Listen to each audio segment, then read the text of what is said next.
And we're live. Welcome back, everybody, to a new episode of the Wheelie Podcast. This is actually the last episode of the year, so we are very excited about it. As usual, I'm your host, Mike Atoll, and I'm joined by Seth Weintraub. How's it going, Seth?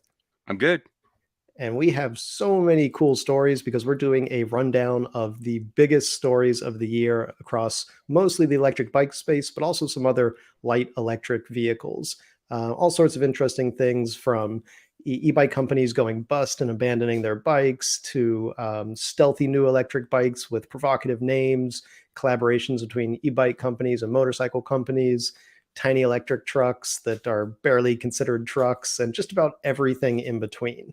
So, where are we going to start off today, Seth? All right. This one is about Bolt Mobility abandoning their electric bikes all over U.S. cities. And here's what happened to them.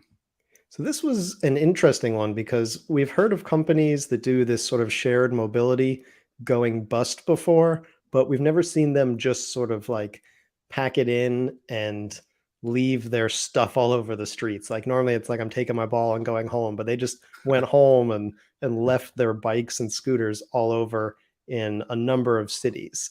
And it was a big scramble in the beginning. We originally covered this story, and that one was pretty big by itself when we just covered, what happened. There are these bikes that are just scattered over cities now, and Bolt doesn't exist.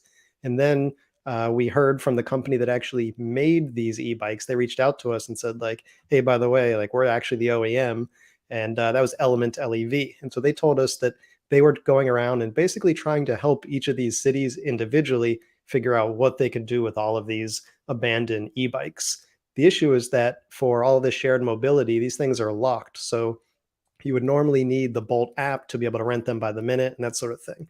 And when Bolt went bust, cities couldn't really do anything. It was just like bricked hardware, basically. So Element LEV had to go to each city and they helped them either set up city run bike shares or at least unlock the bikes so they could be used for other things, or sold off as a functional e-bike at auction instead of a piece of essentially large rolling e-waste, which is what they had turned into for a period there. And it was this fascinating case of a company that didn't really have to do this. I mean, like they provided the bikes, and at that point, their sort of obligation was over, but they stepped up to try and do something good to help out when the products that they had sold to another company ended up sort of going to waste. So this was like a really cool sort of feel good story almost, that in the beginning looked like it was going to be a big problem, but ultimately had sort of a happy ending. Now, it wasn't possible in all of these cases to sort of save the bikes. Each city had to figure out what to do on their own because they were each left with a unique mess by this whole thing. But it certainly was, a new and interesting case of what happens when one of these big companies goes bust. And I hope it's not foreshadowing what could happen in the future, because there are several other of these shared mobility companies, especially big ones like Bird, that aren't necessarily on the most sound financial footing right now. So it does give me a little bit of worry. Yeah. And it's kind of surprising because there's a lot of value still in those bikes. You would think even, a bankruptcy court or something, whoever's liquidating would say, hey, there's some value here. Let's either unlock them or send a pickup truck to go pick them up or do whatever. It's just weird that, you know, the CEO of the company was just like, I'm out of here, like just Yeah, done. absolutely. I mean, Uh, each of these you have to assume is worth, at least $1,000 or so. I mean, that's like a cheapie bike these days. And if you've got 1,000 of them out there, which that's probably a conservative guess, you're talking about over $1 million of hardware just sitting on the street. yeah, and that's at liquidation prices. These are more expensive to buy. These are heavy duty bikes built for lots of ride time, a lot of sharing, a lot of clicking in and clicking out.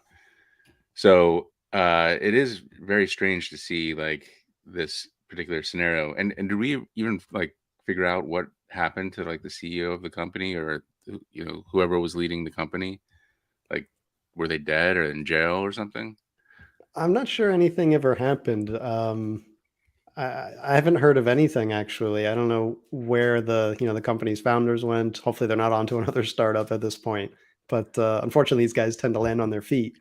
But Right, it would be fascinating to figure out what happened. I imagine they're probably laying low for a while. right. Over the handlebars, so to speak. All right. Uh, moving on. to some, obviously in the backdrop of everything going on in 2022, it was the big Ukraine war thing. And of course, e bikes took part in that. Ukraine is now using these 200-mile range electric bikes with NLAW rockets to take out Russian tanks. Yeah, so I mean, obviously, the war in Ukraine was probably one of the biggest stories of 2022, if not the biggest. But I never really expected that would spill over into our coverage because we didn't feel that, connected to it until we learned this fascinating story that Delfast, an electric bike company that is based in Ukraine, started outfitting their bikes to actually carry these NLAW rockets, which are basically designed to take out tanks and other heavily armored vehicles.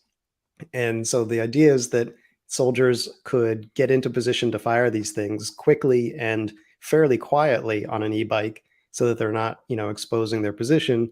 They can obviously carry this big, like, 30-pound rocket with them that's a lot easier to carry than on your back. And then they can get the heck out of there once they fired it so they're not just sitting ducks. And so we've heard of, e-bikes being tested by armies before. It's quite common to hear, these pilot programs, that sort of thing. The U.S. Army has done it. We've seen it done in Australia, lots of places in Europe, but we rarely actually see them used in actual combat. And so this is one of the first times I think that I know of that we've actually seen in real time e-bikes or electric motorcycles being used for actual combat missions. And I couldn't think of a better case than in supporting the brave Ukrainian defenders. I mean, this is, I would rather not cover war at all, but if I have to, then this is a good way to be doing it at least. Yeah, and I guess the bigger picture thing is like, well, if these things are successful in what they're doing, maybe these replace some of the, gas powered vehicles that armies use all over the world. And, like armies are sadly part of life, but theoretically, some electric bikes might or motorcycles might replace some of the gas powered vehicles that armies build and stockpile and run training things on. So theoretically, this could be a bigger thing or a good thing for the wider world in terms of switching uh, army vehicles over to electric. Yeah, absolutely. And I think it's going to start happening a lot quicker than we realize, too, because there are actually a lot of tactical advantages here as well. I mean, it's not just that these things are quieter, which of course is quite helpful in these situations, but also they don't have the big heat signature that I was just going to say that. ATVs and Yeah. yeah. So you can, get into position without even being picked up by drones with heat sensors, which is like, it seems like most of what war is these days is just drones. So it's a lot of advantages there. I mean, I think the one reason we haven't seen it more is really it's just the refueling issue that you know armies have gas depots everywhere, and it's a lot harder to refuel with a electric bike if you're out in the field like this. But we've also started seeing solar employed in some tactical situations. I'm not sure we've ever seen it in a combat situation like this, but we have seen it tested before, and so that could be an added component to this in the future. And it's something that I wouldn't be surprised to see more. Again, I'd rather not see any of this stuff used for war, but like you said, it's an unfortunate part of life. And so, at least if this is going to happen, then it can go to the right people and be used in a way that's going to do as little harm to the world as possible. Right. Yeah. Armies are a big carbon footprint thing. That would be nice to slow that down. All right, moving on. Indian Motorcycle and Super73 release a fast e-bike that won't need a motorcycle license. So Super73, if you're not familiar, is basically probably the most motorcycle-like electric bike company out there. I mean, they build, street Aesthetically. legal aesthetically, right? I mean, these are street legal e-bikes. They fit into all the three classes. These are electric bicycles under U.S. e-bike regulations, but they cultivate this sort of culture within the Super 73 fan base that's almost like a motorcycle culture. You've got people really customizing their bikes. You've got they also really promote safety wear. So you've got people wearing, crash jackets, full face helmets, which is obviously a good idea when you're riding really fast and you're, popping wheelies down the middle of a road like we often see people do on Super 73s. So to me, it kind of made sense that they would partner with a motorcycle company to do some cool cross branding stuff. And in this case, they partnered with Indian, which has its own sort of storied heritage. And we haven't seen an electric motorcycle from Indian yet, though we know that they've been playing around with the idea. And when we heard that they were partnering with Super 73, there was this thought that, maybe they would be coming out with some sort of light electric motorcycle. But really, it was more of a Super 73 with Indian branding. And so what we've got is basically like I think they call it the EFTR Hooligan, and it takes a lot of the design cues from Indian. It also had some redesign structurally of what a Super 73 normally is. It had a lowered battery, an elongated saddle, gold chain, all sorts of interesting little, sort of easy to do redesign things that weren't going to take too much re-engineering to create this collaboration project. In the end, I think it looks pretty awesome. It was a bit expensive. I think it was something like $4,000, which was already a pretty significant hike over a traditional Super 73. But you wound up with a very nice design. And I think for people who are Indian motorcycle fans, if this gets them into the sphere of electric vehicles and electric motorbikes and helps them realize that maybe there's another way in addition to just burning gas, then that might be a nice little added cherry on top as well, in addition to just getting a pretty slick looking Super 73. What do you think of the design, Seth? Yeah, I love it. It's totally cool. I think it'll get more people on e-bikes that maybe, like obviously if you're, coming from a big old fashioned gas guzzling like loud Indian, this is probably isn't your first choice unless you're getting a little old or something. Uh but isn't Indian owned by like Polaris or something? I I feel like I think they're they they're are, in yeah. so I feel like they should be getting into e-bikes as well, but I guess maybe that's not really the brand. I mean, the brand is almost uh I don't know if it's a derogatory at all for I don't know. Anyway, nice bike. Looks like a ton of fun. Um and it gets more people on e-bikes. That's great. Yeah, and it would make sense because Polaris is exploring some electrics, like with their electric Ranger, and there's been some talk from Polaris about electrifying other vehicles in their range. So it would fit. I mean, they're not, at the front of the race for electrification, but they're also not at the end either. Weren't they using zero uh motors Yeah, for some of absolutely. their stuff? They use I think the entire Zero powertrain, so the batteries, the motors, the controllers, somewhat modified.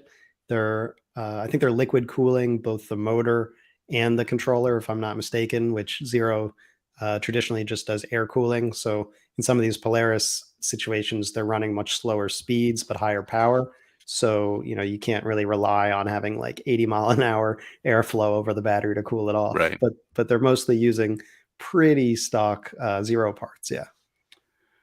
Yeah, so it'd be cool if they maybe partnered with Zero on a I mean, obviously the brand and the look is a big part of the value there. So maybe just throwing a Zero together with some Indian branding would be the next step if they're not, you know, ready to jump in both feet. All right. Moving on. We have my favorite name in bikes, the fast, stealthy Babymaker II electric bike launched at ultra low price, touts USA assembly in Detroit. I I can't not laugh at this name here, the Baby Maker. Technically, this is the Baby Maker 2. It's the second version of the bike. Um, it's from FLX, which are about the most like bros, like bike bros in the e-bike industry, I would say. And Gotta have bike so bros. yeah, it fits with their brand, but the funny thing is they now offer a logo delete option on the bike if you don't want it to say in big letters Baby Maker on the frame. So Hmm. I think they heard some feedback there.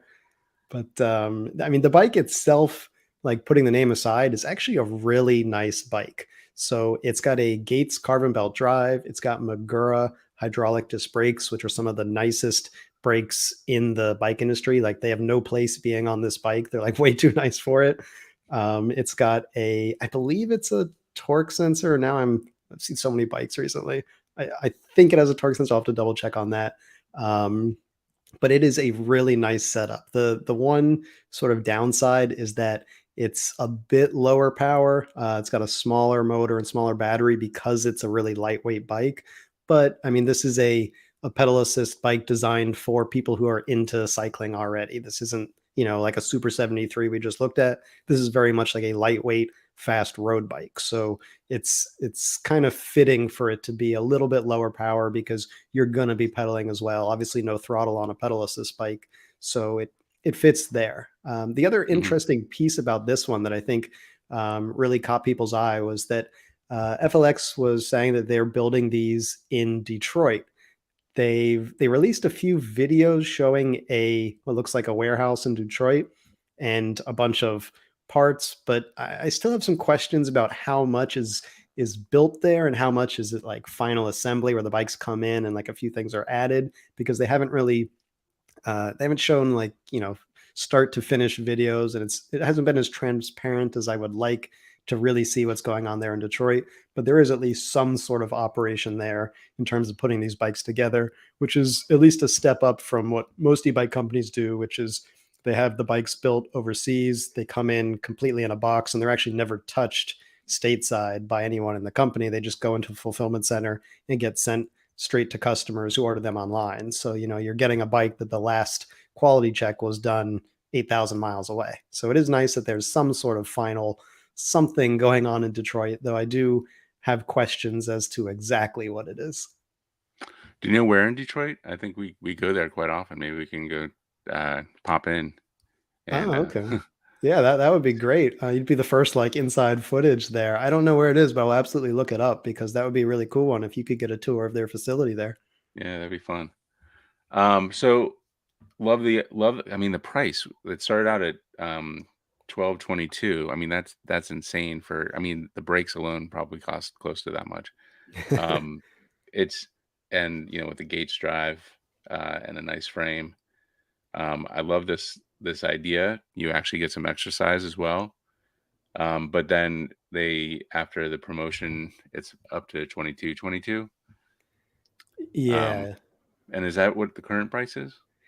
They had some pretty good sales going over the holiday season. I think they've probably ended after Christmas, though. I did notice a lot of the like Black Friday through Christmas sales are still going until the end of the year. So if anyone didn't get an e-bike for Christmas or Hanukkah or whatever holiday you celebrate and you still want one, you should check because a lot of the companies still have their sales going.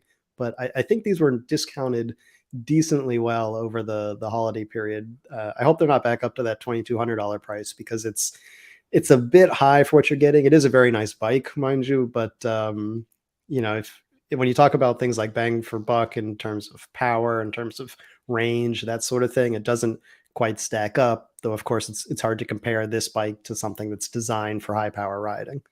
Yeah. I think if I was gonna build something like this, I would probably go with like I think Ride One Up has kind of a build that I would like with the The Brosa Roadster. motor. Yeah. Oh, Yeah, that's the Prodigy, I think. Yeah. the Prodigy. Yeah. Um, because Carl in San Diego looked it up. Babymaker 2 has a cadence sensor, not a torque sensor. So I feel like that would be without a throttle and without a torque sensor. This is going to probably be a little jerky on the starts and stops of the electric assist.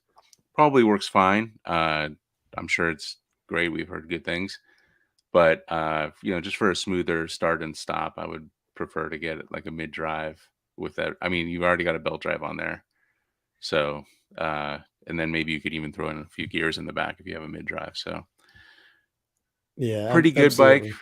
but maybe not my absolute ultimate there. All right, moving on. Another U.S. state adds electric bike subsidy, this time with up to $1,700 rebate. I'm really excited about this trends of cities and states picking up where the federal government sort of dropped the ball with creating a national electric bike subsidy or rebate or tax credit or any way to make e-bikes cheaper. In this case, it was Oregon who created a statewide e-bike incentive.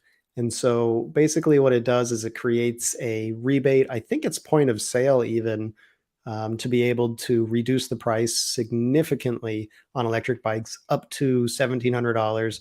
This is something we've seen in multiple places. Vermont has also done this. Denver might have one of the most famous ones because they started earlier in 2022. I want to say like March, April, May, something like that. So it's been going on for many months. There's actually, they had to replenish the funds because it was so popular that what they thought would last for about 3 years in terms of funding was exhausted quite quickly. And so it just shows another great example of states who believe in the power of alternative transportation to actually replace cars, to reduce emissions, to help people live a healthier lifestyle, and basically see that this isn't just about promoting something for the sake of greenness. It's about actually seeing a likely return on investment. This isn't being done out of the goodness of their hearts. Oregon taxpayers aren't just funding e-bikes because it sounds like a nice green idea. This is something that they actually expect to help the state and to be a positive return on investment. This means that it's reduced use on roads. It's reduced taxpayer funded healthcare. It's helping people reach their places of employment. It's helping people avoid crowded public transportation where people are worried about getting sick or that sort of thing. I mean, there are just so many of these ancillary benefits of personal electric transportation that I think so many states are now seeing that this is a good idea. And, Oregon is the most recent, and theirs is a quite generous program, but we're seeing it more often. And I really think this is going to be a trend over the next year. Another interesting little piece of this is that we've seen that many of these incentives actually provide a higher incentive for cargo bikes versus other types of electric bikes. And I think that a big part of that is they want to push people towards using these for utility and for replacing car trips as opposed to just getting like, an electric mountain bike that'll be fun on trails. Not that there isn't a benefit to that. There's certainly the health benefit, but I think a big goal of this is really reducing car use, removing the traffic from the roads, reducing emissions, that sort of thing. And so it's exciting to see this in just so many places now, and it really feels like a wave that's picking up momentum, in my opinion. I agree. It's a great idea. The things, so we have a new feature called Top Comments where top comments get put into the article. So make sure you comment and get in there. But Max makes a good point saying, this should probably apply to regular bikes as well. My concern is that, somebody gets this big $1,200 discount and then just goes and sells it in some other state or some other municipality. So you got to curb that. And I don't know exactly how you do that, but maybe, I mean, as a selling point, you can say like free electricity for life. So we give you, $40 off your electric bill for, 2 years or whatever. Um, Rather than, the big discount on the purchase price. Therefore, people aren't as likely to say, hey, friend in Washington across the border from, you know, like, why don't you said you're going to get an e-bike. I will buy one here, get it and give it to you. And, the $1,200 goes away. That's another thing that would be kind of nice about a nationwide thing is, theoretically, we're not going to be trading bikes with people overseas. So um, that would be a nice way to get the federal money or some of that infrastructure bill money.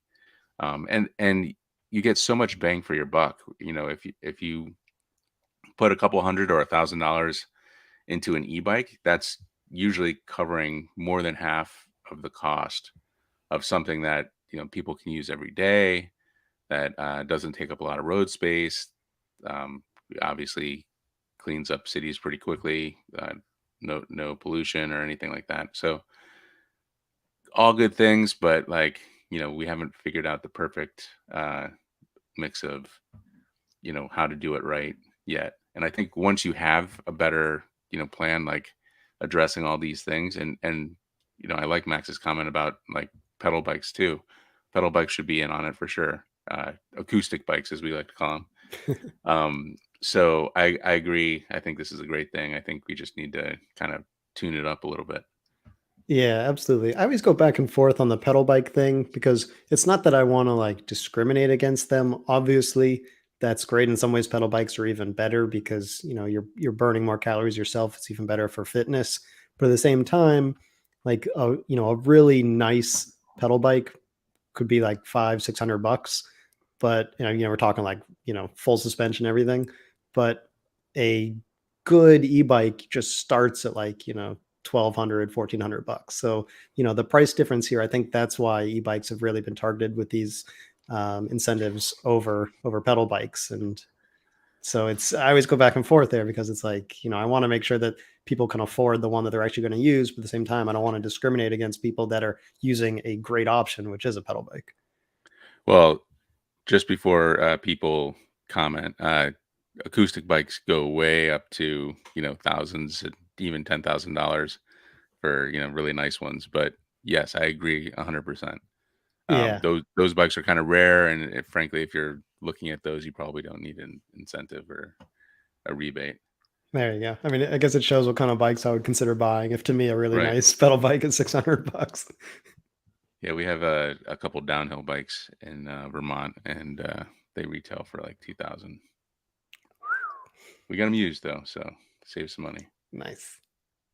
All right, moving on. Harley Davidson is selling out its newest electric motorcycle in 18 minutes. Highlights pent-up demand. I am super pumped for this one. This is the Livewire S2 Del Mar. It's a long name. It's Harley Davidson's electric motorcycle brand. And of all the upcoming electric motorcycles, I think this is probably the one I'm most excited for. It's actually the first model that's being released under the Livewire badge. The original Harley Davidson Livewire that was released by Harley was sort of passed off to Livewire when the company developed this new sub brand. And so the S2 is really like the first model that's coming out that's been really developed under Livewire. And the goal of this model is to hopefully make this operation profitable or move it in that direction. When the Livewire 1 was released originally as the Harley Davidson Livewire, it was a $30,000 motorcycle. It was re-released under Livewire as I want to say 22 and a half or $23,000 motorcycle. So significantly lower. Most people believe that was either at cost or perhaps even a losing, like a lost leader for Harley to just get more market share and buy some time to bring this bike out. But with this bike, which is going to be around 16 and a half to $17,000, Livewire is really hoping to actually start penetrating the market, actually start hopefully turning a profit on these things and really demonstrate what they can do with a totally new platform. And it's already a positive indication that when they launched this thing, the original launch edition sold out in 18 minutes. I was covering the story while it was like, while they were doing the launch, and I couldn't even reserve one because they were gone by the time I was done covering the live launch itself. So that's how quickly these things went. Now there are only 100 in the launch series, so that means they sold 100 bikes in 18 minutes. Maybe if they had 200, it would have taken a lot longer, or it would have been 25 minutes. It's hard to say how many bikes they've reserved from the follow-ons that are not the launch edition, but it does show that people were lining up immediately to get these new bikes. And I think that it really answers the question of whether there's a future here, because when Harley Davidson spun off that Livewire brand, some people saw it as like a Hail Mary, like, okay, it's not working under Harley Davidson, let's try something else and see if we can save this thing. And there's been just so much excitement for this upcoming model that I really think that this isn't I mean, if it was a Hail Mary pass, then it was caught. And I think that there's definite legs here, because there's a lot of excitement around this bike. I tested it myself and it was a super nice ride. And so for $17,000, now you're getting into the territory that people can be like, yeah, all right, I think I can afford that. This isn't a 25 or $30,000 bike anymore. That's the way I see it. Yeah, and it looks like super cool. Like I feel like that's kind of Harley's thing here with the live wire. Both of their bikes look really nice. Um, but to get to profitability, they gotta kind of get to scale. A lot more people on these things, and I wonder, like, this is just me personally, but I wonder if having to take the motorcycle riding test on a um, internal combustion, geared, clutched, everything motorcycle is a hindrance in getting more people on these bikes. If I had to take the test on a Zero or a Harley, I think I would be pretty open to getting a motorcycle license. But just having to practice on a internal combustion motorcycle is kind of like, I can pass. I'll just get a fast e-bike and be happy. So, what do you think Yeah. about that? Is that something that we'll see in the near future? I mean, I 100% agree. I think you've hit the nail on the head there that it's really an obstacle for a lot of people that this piques their interest because it's, if they're into the live wire because of the electric part, that they're not, like Harley fanboys that are continuing with the next new thing, which I don't think many of them are, then to say, oh, I love this thing, I want to get an electric motorcycle, and then find out, wait, I have to learn how to drive a gas motorcycle, spend like days on this thing in a parking lot, and then hopefully master a skill in 2 days that I will never use again. I mean, it doesn't make any sense. So I think that as soon as states can wake up to that and start running their own DMV programs with electric motorcycles, then it's really going to help boost this. There is I think the most common licensing program or rider training program is the MSF, the Motorcycle Safety Foundation, I think it is. It's the one that I did when I got my motorcycle license. It was developed in California, but the state of California stopped using it because I guess they didn't like it anymore for its shortcomings. And so perhaps they can be a leader in bringing in electric motorcycles as a alternative option for taking these tests. I know that Zero has done sort of private events before at motorcycle shows where they'll bring their FX, which was their lowest power sort of entry level bike, and they'll detune it and they'll let people ride it around and sort of give them a like, Fisher Price, my first motorcycle lesson kind of thing Yeah. on a, detuned, already low power electric motorcycle. And it's a great way to get people who have just never been on a motorcycle start rolling. And, you don't have to overcome that idea of like, what is a clutch? What is the friction zone? How do I shift gears with my toes? That sort of thing. And, it seems like, until the first state does it and creates some program to do licensing, that it's some Which is usually unsurmountable goal. California. Yeah, I could certainly see California being the first to do it. Yeah, or maybe the idea is like, all right, let's just create a new classification where you don't have to, learn about clutches and gears and we just have the electric motorcycle license. And basically you take the test on an electric motorcycle and you don't have to learn about the old jalopies running around. Uh, I feel like that would at some point make a lot of sense. Maybe Yeah, not and right now, but once these get to kind of more critical mass. yeah, it'd be like some countries you can take a car driving test on either a standard manual transmission or an automatic, and it'll say on your license which one you took, and so Oh which yeah. cars you're allowed to drive. So it's sort of like that model where if you do your test on a certain type of motorcycle, electric or gas, then you're certified to operate that type of motorcycle. Yeah, that makes a lot of sense actually. And that's a good that's equivalency because I know people who can't drive stick, it's not like they can just pick it up. It's like a whole nother like brain piece that they have to learn. Whenever my wife and I travel to Europe, I'm always the one driving because I'm the one who knows how to drive a stick. It's not like she's just going to pick it up. Like it would, you know, if like I passed out, she wouldn't be able to drive any. It's not like you would know, or you can just pick up something like that. Yeah, absolutely. It's a certainly learned skill. Yeah. All right. Moving on. We're gonna go to the Ryvid Anthem, unveiled as a revolutionary new affordable electric motorcycle in the U.S. This is another really exciting one because it's just so different in so many ways. there are a number of commuter electric motorcycles coming out, and a commuter bike, there's not like a real definition of that. I consider them to be these motorcycles that can reach highway speeds, but not that much higher. They're usually like, 70, 75 mile an hour speed limits.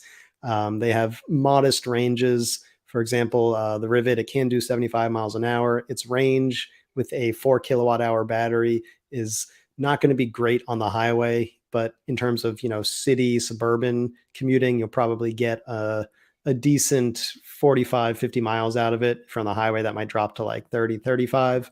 But these are bikes that you could, take a few miles on the highway as part of a commute, maybe go from the suburbs into the city, taking a highway there and then taking the surface streets in the city, that sort of thing. And so, of this new wave of commuter electric motorcycles, this one is just so innovative. I mean, it starts from the way it's designed. It doesn't have a typical frame. Like, almost every other motorcycle out there has some sort of tubular frame, but this one uses folded, I believe it's stainless actually, to create a really lightweight, almost aircraft style frame. On top of that, there is a adjustable height seat. So there's an actuator that actually moves the seat up and down by about 4 inches. So you can choose your seat height, and if multiple people use a bike, you can have one that fits a few different riders, and it even works while you're riding. So, for example, you can have a higher seat, make it a little more comfortable while you're moving, and when you come to a stop, you can just drop the seat down so that you can flat foot it at a red light.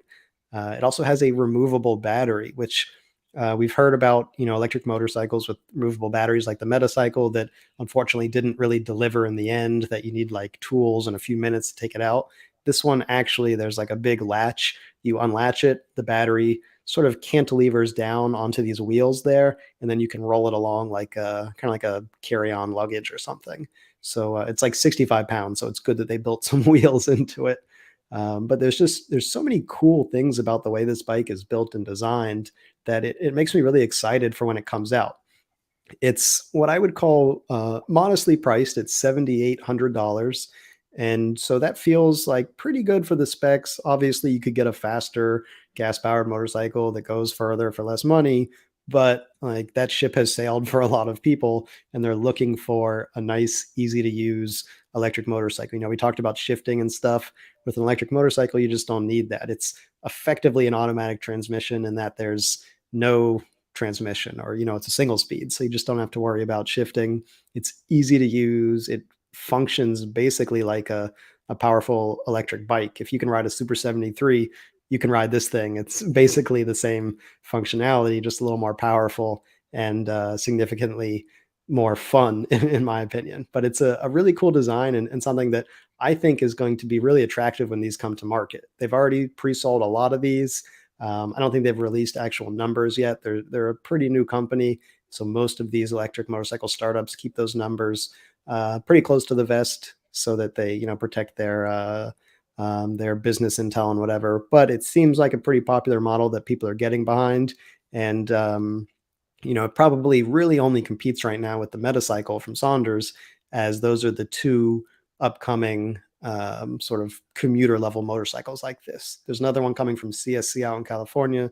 That one's probably not going to be around until next spring, though technically the Rivet doesn't actually come out until next summer anyways. So maybe it gets beaten by CSC. But either way, I can see why this was one of the most popular stories of the year, because it's just such a different answer to the question of how do you build an electric motorcycle for this type of commuter use. Not a sport bike, not a tour bike, but something for people that want to go to work and back every day and have something that's still kind of fun on the weekends. Yeah, and you know, the for the people who don't have like have street parking or don't have an easy charging option, the removable battery really like it really opens up a lot of uh doors that if you don't have your own house, if you don't have your own garage, um taking the battery off every day, and also for security, um it's really nice to have that. I'm curious though, like, if we look at the bike, I'll go back to a portion where we were actually. So the bike itself, is that pivot point, like does the battery also move with the suspension, or is it, because it seems like it's kind of like two parts of the bike. Yeah, the battery is rigid with the main Okay. frame, so the pivot's Okay. sort of like behind where my calf is. Got it. Yeah, Yeah. though they did say they're going to redesign the battery latch because I don't know if you can tell in some of the shots there, you can almost see the battery sort of shaking up and down like a tiny bit. So they did say that this is a prototype, by the way. So they're redesigning the battery latch to make it a little stiffer, but it's meant to not move. Yeah, it looks like a fun bike, and I like the idea of like, all right, this is a commuter first bike.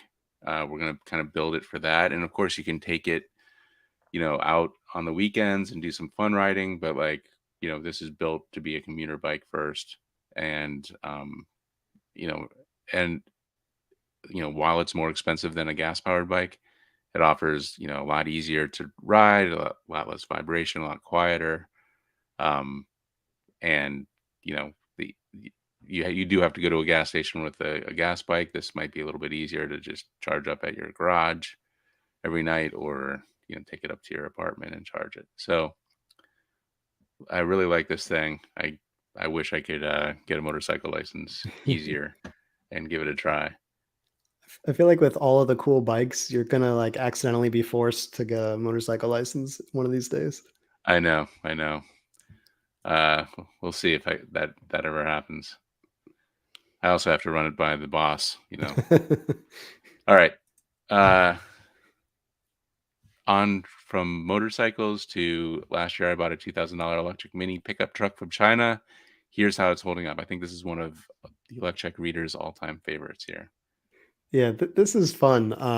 So this is my mini truck from China. It's basically like a approximately like 5/8 scale pickup truck. It's built on what feels like kind of a large lawn tractor frame, and it's functionally like a little truck. I mean, it's got a two-seater cab. It's got a pickup truck bed in the back. It actually has a hydraulic ram, like you can see here, so it can tilt up and turn into a dump truck.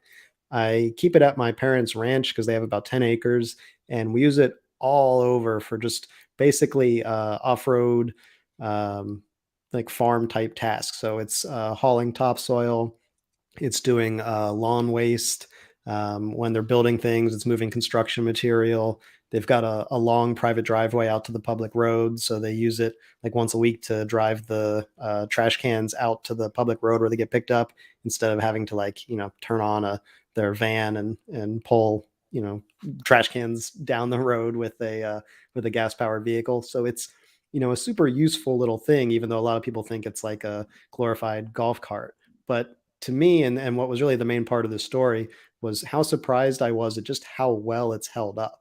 A lot of people, when I first shared this about a year ago, and I showed a bunch of pictures and some videos of the truck when it first arrived, people were like, "Oh, that's cute, but it's going to start falling apart, in a few months." Someone said it's a good thing it has a bed and back, so you can pick up all the parts that keep falling off of it.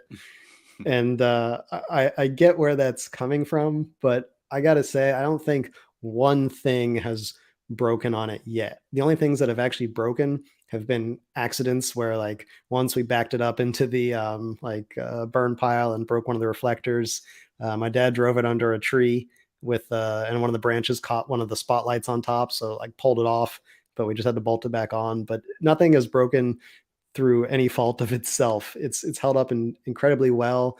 There's almost no rust on the thing, and we've used it hard. Like, it's a work truck. It gets used all around the property. It's not street legal, so it basically stays all over this ranch. And if anything, that's almost harder on it because there aren't any roads here. It's just driving over like rutted out pasture land all day.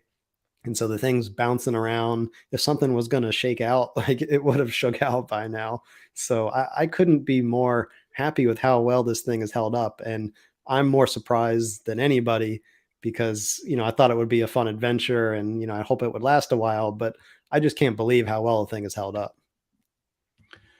Yeah, and we all want to know when we're going to do a group buy.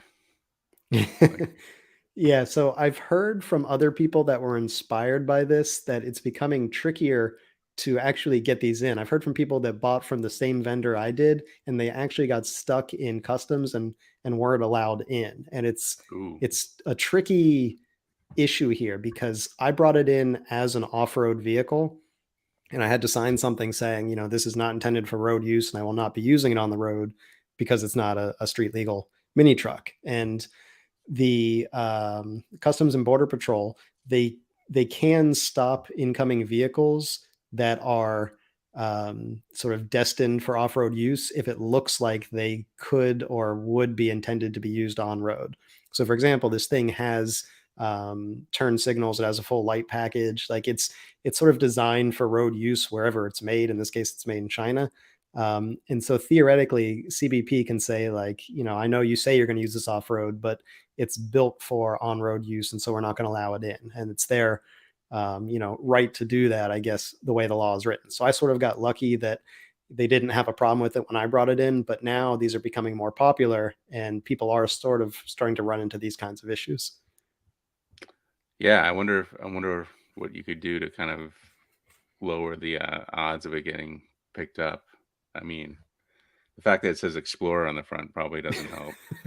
Yeah, this thing is covered in copyright infringement. The spotlights on top, they used to say Jeep on them, but you can see where before they were like shipped out, someone dremeled off like the Jeep logo. There's just a little bit of the top and bottom of the word that's left on there.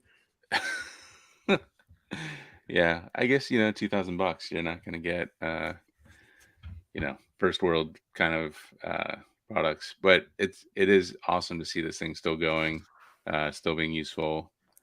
And obviously, like, there's a market out there. So uh, my story that's kind of similar to this. We have around 5 acres, and we move a lot of dead trees and wood. And about, I don't know, 10 years ago, no, maybe about 7 years ago, I bought a secondhand gem, um, and it was pretty useful for this very similar kind of use case. The guy who I bought it from, uh, just across the river in New York, was, he's a railroad worker, but in his spare time, he just rehabs gems.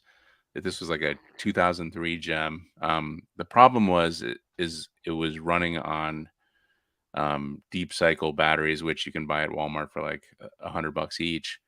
The problem was that if you accidentally left the ignition on, which either one of my kids or I did, or my wife did, or somebody left the ignition on, those batteries are dead and gone for forever. Which is, an environmental, like, war crime, but also like just kind of a pain in the ass to fix. So it kind of just sat around for a while because I wanted to upgrade it to lithium, and I was kind of monkeying around with, like, how am I going to do that? Is it safe? Am I going to have to buy a new controller? All these, like, questions that I really didn't have time to answer. So eventually I was like, and this also at the behest of my wife, get it out of the friggin' driveway. Um, I sold it back to the guy for a couple $100 less than I bought it from him for. And, he was happy to take it. He was going to do all the battery work himself and put in uh, new 12-volt batteries. But it begs the question, like, this kind of product would be really useful in the US. And the only people really doing anything like this right now are Polaris, who are selling, 12, $20,000.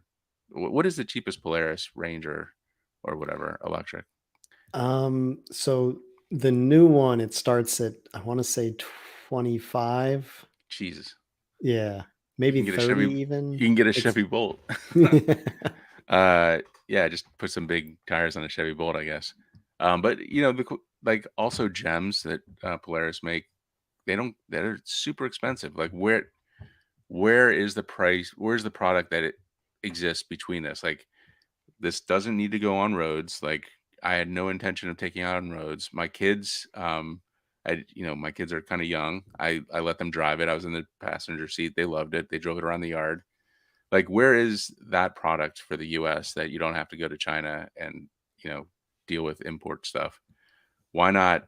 Why doesn't somebody build a product that, can haul some logs, maybe? Maybe not, like, pull a stump out of the ground, but, like, at least, put something in the back, move it from one part of the yard to the other part of the yard. Um, Kind of like an ATV, but, like, a little bit more useful and less, rugged. Maybe even put a plow on it or something. Um, so begs the question, like, why doesn't this product exist in the US, and why doesn't somebody, Polaris is obviously there on the high end. Why doesn't somebody come in, $5,000 or something?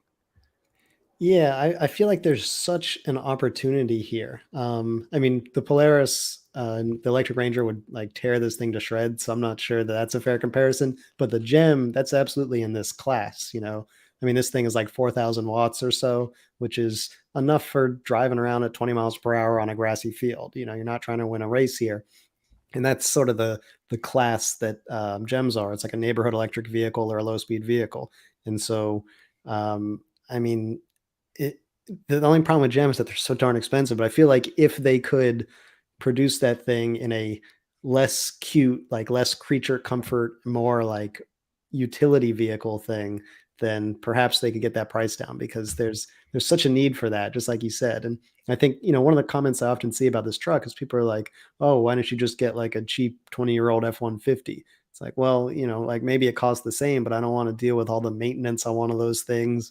You have to fill it up with gas. It's so heavy that when you drive it around on wet pasture land, you're leaving like big ruts in the ground. Like there are times that a small little vehicle is the better option, and that these are the exact cases for that. Yeah. Oh, maybe that's something we need to come up with here. Just I like it. The Electrek mini truck, the Electruck, right. The Electrek. All right. patent pending. Yep, we're calling the trademark office tomorrow. All right, and our last story of the year: awesomely weird Alibaba electric vehicle of the week, $8,000 electric boat with submarine capsule.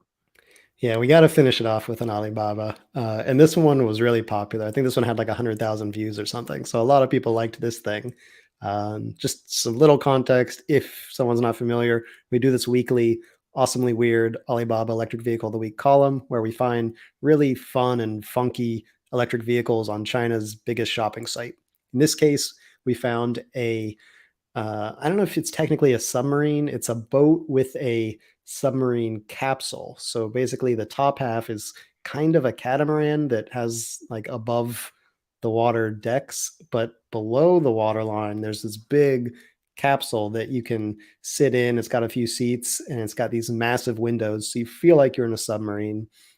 And as you like, toot around on the water, you can just see all the things underneath you without having the danger of like submerging and getting stuck on the floor of the ocean.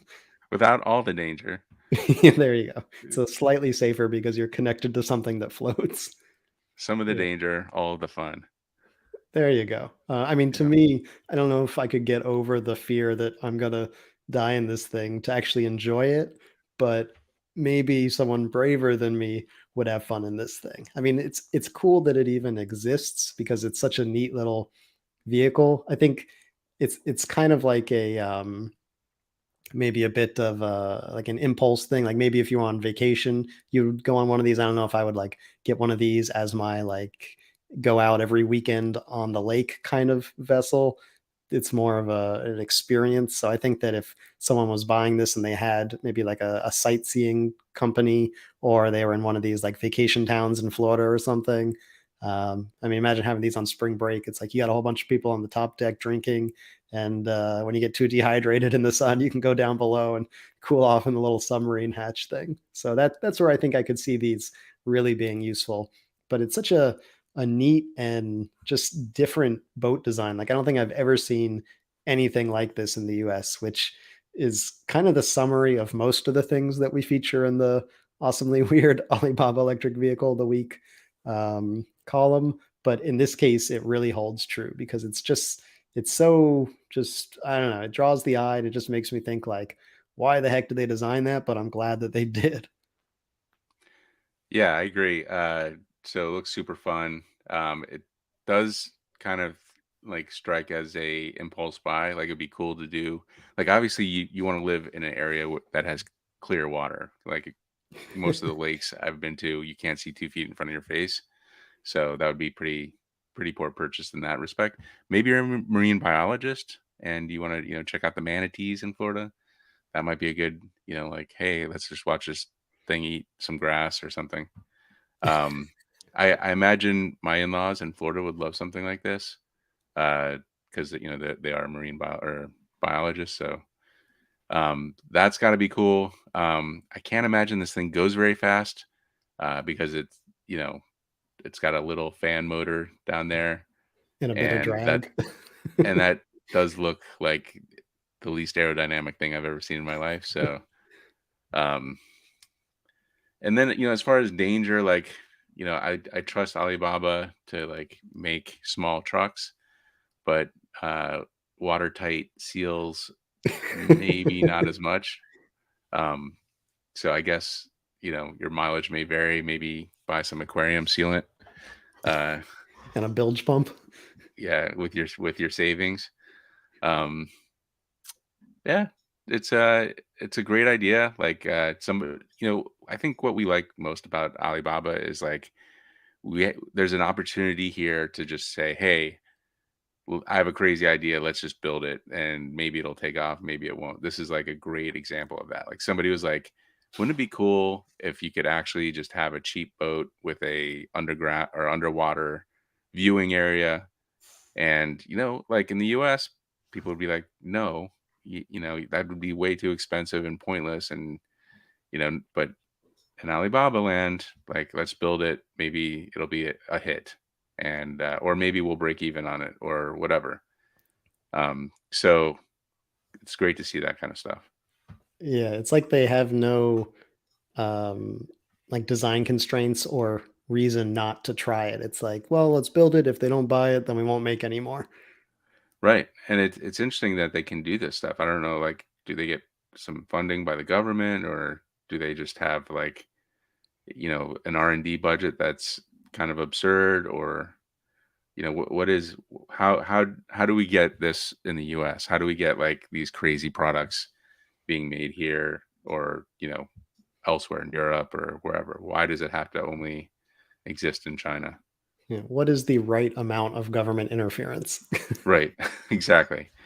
Just throw money at silly things until something like something like this is definitely going to be the next big thing. We just don't know which thing. I mean, we talk about scooters a lot. Like, can you imagine going back in time 20 years and people saying, "Oh, you're from the future. What is transportation like?" And you'd be like, "Oh, see that kid scooter over there? That little razor?"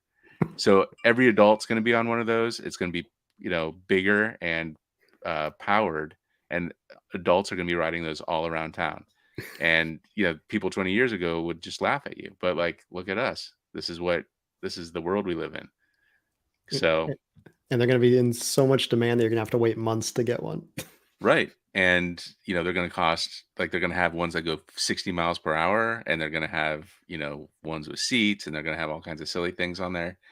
And there's going to be, lit ones and there's even going to be an electric like what we're looking at on the screen here. There's actually a Razor scooter that looks like a Razor scooter, but it's an electric one. So you never know what the next big thing's going to be. Yeah, but one thing's for sure. If there's something wild and crazy that is the next big thing, it's probably going to come out of China first. That's true. That's true. It seems to be the wild west of current times. All right, let's move into comments here. Carl in San Diego is very busy today, so let's hit up his first comments. What kind of micromobility do the listeners use? I have a 2004 mountain bike, a recumbent tadpole racing bike. Okay, that's interesting. And just built a bamboo cargo bike. I put Bafang mid drives on all of them. All Wow, right. he has been busy. Yes, Carl. We're going to need to see some videos of all these things. And we'll also need to visit you in San Diego next time we're there. Do you all think car makers have looked at emissions projection out to 2050 and the limits of lithium supplies and are working on moving to build micromobility or buses and trains instead? Uh, as far as I know, I don't think car makers have thought to 2050, let alone 2025. Um, projection wise, I know Ford was messing around with some micromobility stuff, but stopped. Um, I think car makers are like, we build cars. That's what our strong suite. And, we don't really want to kind of move into the Lime bikes of the world. What do you think? Yeah, I mean, the automotive industry is not my forte. I think I'm the last person to ask about that, but I do get the sense that, 5 years in the future is considered long-term planning in the auto industry. Oh, that's a good point. Porsche and Mercedes have bought e-bike companies or relabel companies. I think Jeep's got something. Hyundai has a deal with some people. I guess they kind of view them as accessories, car accessories, which is good.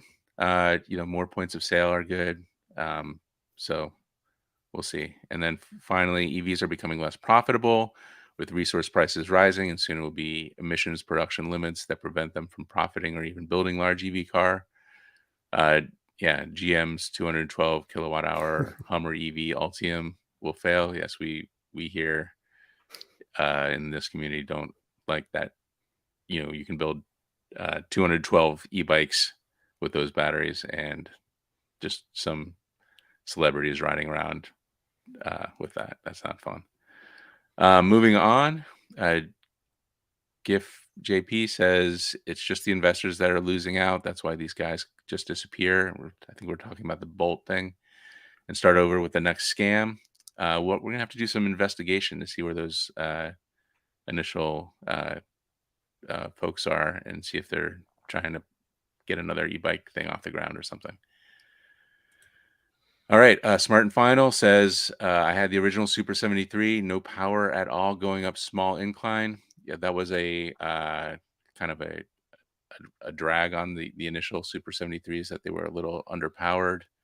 I know that the subsequent Super 73s and the ones they sell now, especially on the high end, are plenty powerful. In fact, they're so powerful that they have to uh, in Europe they can't use all the power. So, what do you think about that Super 73 power? Yeah, they've come a long way. I mean, the original was it like 2017, 16, something like that. Like it's It's been many generations since then. So while they originally started with just like a cool looking frame and an image and a lot of bark and no bite, I think they've added significant bite over the years. Yeah, for sure. All right, extra hero. This is an interesting question. Have you all considered covering bicycle accessories for people who've already bought an e-bike?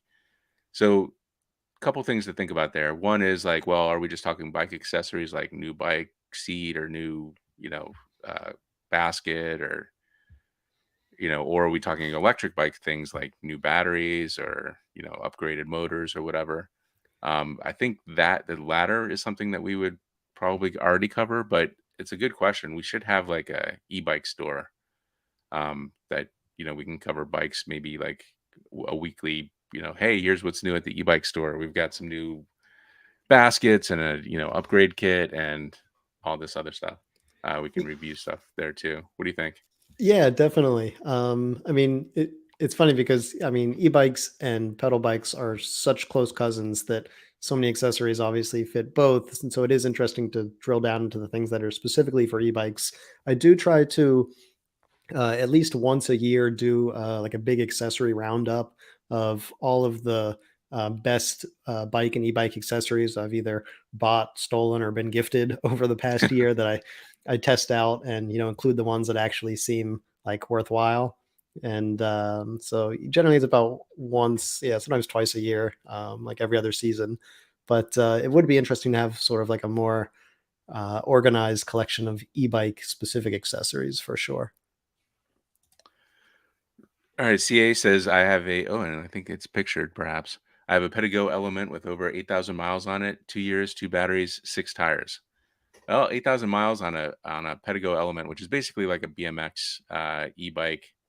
Um, that's pretty impressive. 8,000 miles, that's more than most people go on e-bikes over their lifetime. So, your thoughts on that? Yeah, definitely. I mean, I think for a while I was averaging like 3 to 3,500 miles a year with some pretty good riding. Um, and I was pretty proud of that. But I mean, 8,000 miles a year certainly, or 8,000 miles in 2 years even still certainly beats me. That's some serious riding. So his next comment is have typos. I wonder if he actually meant to write 80,000 miles. That would be crazy. In 2 years, that would be crazy, unless you know hypermiling or something. I don't know. Yeah, but I mean, Um, props to you because that's awesome. It also just shows. I mean, I imagine you're using this not just for leisure riding, but also for getting around town, that sort of thing, to be able to put on that kind of miles. And it just shows how, if someone commits to an e-bike lifestyle, you can pretty much use this thing as a daily driver. yeah, and we have a Pedigo store locally here, and I got to try out the Element. It's a great bike. I think Juice kind of copied them. They have a similar Oh yeah, Rip uh, Racer. Rip Racer. It's a great package there, and they sell pretty inexpensively at a local Pedigo store. A lot of fun. Even like there's like an old guy in our town who has one of those things. So good bike to have. I guess the second battery after 8,000 miles makes sense. Fair enough. Yep, that's quite a bit of. The big question for all e-bike, the biggest question is a mid drive better than a rear drive? How much time do we have? Yeah, really, that's an episode in and of itself. Yeah. So for many uses, mid drives are better, but rear drives are also nice. I think that just like the high level is like rear drive, you don't need it. Your chain brakes, you're still in action. Mid drive, you can use the gears on the back of your bike that are already there, just so it's more efficient. Yada yada yada. All right. Anyone have experience with this Go City commuter? I'm not familiar with that one. Yeah, me neither. All right. Arguably, mid drive is better than hub because motor can benefit from the varied gearing. In most cases, hub drive is used for simplicity or to reduce cost. I think that's good. Hub drives don't chew up your chain and sprockets, which powerful mid drives do. That's true. And obviously, CA is a hub drive fan since he's got a element And 8,000 miles on that and hub. 8,000 miles. Yeah. All right. Let me see if I can find some more comments here. The e-bike incentive, you can make that a tax rebate in the Lifetime. lifetime of ownership. Then you don't have to make money selling them. That's a good point. Um, but a free tax. If I'm, if some guy across town or across the border is buying a bike and I can get a free tax rebate on it, then it's kind of the same thing. But good thinking. Start thinking that direction. Acoustic bikes, yeah, that's what we call them. Interestingly, e-bikes have lower emissions than pedal bikes. I think you did an article on this, Micah, because of the increased calorie intake of the riders. Yeah, so this is true, but I try to be careful where I say it because it makes people really angry. Like, it doesn't mean that I'm not correct, but they don't like that I'm correct when I say this. And it basically is because the human body is not as efficient as transforming fuel, which is food, into kinetic energy as an electric motor is, which makes sense because the body's not designed to be super efficient. Whereas we have purposefully engineered motors to be highly efficient. So if you really want to like break it down into how much energy goes in and out, e-bikes are more efficient, though the difference there is like rounding error compared to the difference between cars and trucks. Right. Yeah. It's just kind of like one of those data points. Like if, you got to move right, even rice or something like that, you got to move it around. It's a lot of energy from the sun, yada, yada. Yep. All right. Luke Willoughby, acoustic bikes and electric bikes. Next thing you know, you'll have those damn punk kids with their punk bikes while I use my acoustic bike for nice classical bike riding. Exactly. I think Harley in the past is more advertising than actual good product. Uh, yeah, I know Harley from gas bikes, and I think they're all super loud and annoying. So I'm not a good person, but I know that they're making genuine efforts in the electric field, which you can't really say. The Japanese motorcycle makers have been very lagger there, so good for Harley, I guess. Absolutely. All right, moving on. Uh, you got to consider terrain. Acoustic bikes are really good for folk who will be riding over bluegrass and country roads. All right, I guess that's another acoustic versus electric uh, joke there. Motorcycles need major redesign to survive electrification. The fact that they need 14 to 17 kilowatt, I think kilowatts to do 100 kilowatt hours to do 100 miles at highway speeds is troubling. Of course, highway speed should be 55 miles per hour too. Yeah, I mean, I think you really need to work on the aerodynamics of motorcycles to get, if you want to ride them on the highway, you almost have to make those velo bikes, those like containers that are super aerodynamic if you want to go 100 miles on a motorcycle. Yeah, I mean, until we have like tiny solid state batteries that makes, battery size a moot point, it's these are going to be big batteries on wheels to be able to do that kind of distance at highway speeds. Motorcycles just are not aerodynamic. It's not as much that the bike isn't aerodynamic; it's that the human body isn't very aerodynamic. Yeah. All right. Doug Grinsberg says, wondering if Gogoro scooters swappable batteries will come to the U.S. I feel like you know I that.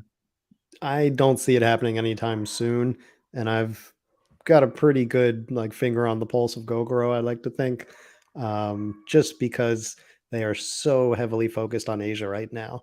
I could see it in the more distant future, but I don't think the next maybe three. I don't think the next 2 years, I would say, we'll see any progress in the U.S. because there's just so much bigger fish to fry in the Asian markets where two wheelers are in many countries more common than cars.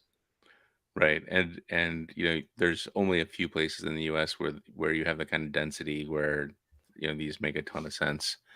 I could see them in New York. They kind of have like the density. I guess LA sort of. I mean, not really because they're not very dense. Places like San Francisco make sense. Maybe not. Maybe it's Kimco or maybe it's another company with their own swappable batteries, but um be nice to have, but I agree. I don't think US is a high priority for anybody. Carl in San Diego doesn't like that belt drive. I was on the Making Rivid. it, yeah, kind of frumpy. I like how it was. I mean, I guess this is what he doesn't like, but I liked how it was internal. Like you don't have to worry about catching your toe and the the sprockets back there. Yeah, it's also a pretty significant reduction. So you got that like giant sprocket on the rear. So it's a lot of hardware you're looking at there, but I do think it's fairly nicely contained, at least. And Bjorn's also not a fan of the design. Looks like it's made in the 1930s, which I don't think I've seen a 30s bike that looks like that. Um, what about level 3 charging? Is that something that could make it there? Is it something that's not needed? What are your thoughts there? I mean, it's only a 4 kilowatt hour battery, so I feel like level three charging would like fry. I mean, I know you can do lower power, but I don't think you necessarily need it because this isn't designed for that kind of long range. With a decent wall charger, you can get 50% of your charge back in like an hour and a half or 2 hours. So level 3 would be nice, but on a commuter bike like this, I mean, it's like a $7,000 bike. I don't see them focusing on level 3 charging. All right, I think that's pretty much it for the comments. One last one. Uh, why uh, why you can't trust these? And Carl says, agree. That's why Micah buys these, so we don't have to. And that's right. Yeah, I have put my skin in the game more times than I probably should have, but it's a service that I enjoy performing. And we get great stories out of them. So, There you go. You got to give the people what they want. yeah. So this is our last podcast for the year. We'll be back in another 2 weeks, and we want to thank you guys for tuning in. This is, I think, our year anniversary as well, because our first episode was a rundown of all the 2021 biggest stories. So thank you to everyone who's been with us for the last year, and we look forward to a whole pile of new and interesting stories to cover in 2020.